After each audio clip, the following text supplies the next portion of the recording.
I'm going to go into that in 1 minute.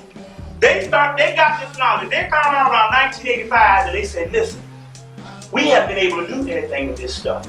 We need to put this stuff out to the masses so we can get some fresh young minds of white people that might be able to tap into this, but also we'll put this stuff out to get some particular information. So because the black people have melanin, when they tap into it, we can spy and get it in, get the right information anyway. Now what happened? What happened was, when we found out that we were falling, we started writing this particular information down for 300, 400, 500 years, 5,000 years. We wrote this information and we cataloged this particular information. Some of it got burned up and did it back because you can't destroy knowledge. Then somewhere in the process of 2,000 years up to the time of the fall of Spain, we literally gave the knowledge to white people so they could be the custodians, thinking that they're doing this, getting this knowledge for themselves. They would actually save the knowledge and preserve the knowledge for us. So the New Age movement is not for white people to advance. They think they're doing it for themselves. As a result, they have preserved the particular information for us.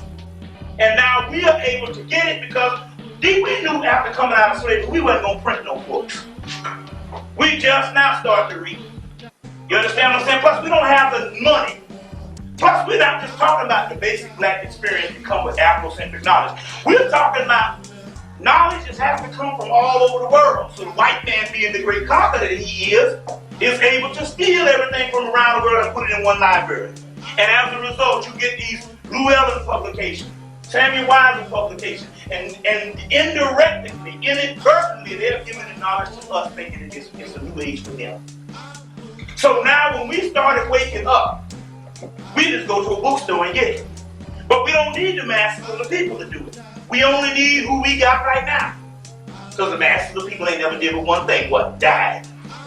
You see what I'm saying? We only need what we have right now for the whole masses. So it's almost like the spirit is always guiding this stuff. Even when they think that they're doing something for themselves, they're doing stuff for us. You see what I'm saying? So now this particular knowledge is back because we systematically put it in their hands so we can get it at this particular time.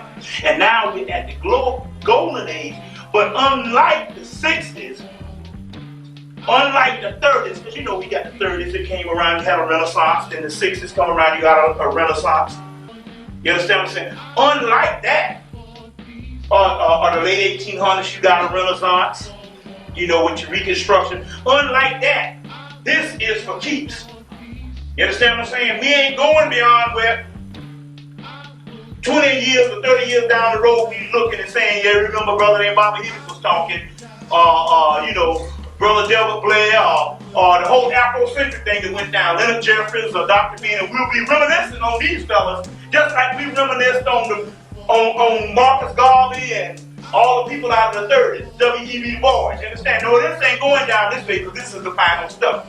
Why? Because we got the completion of the knowledge.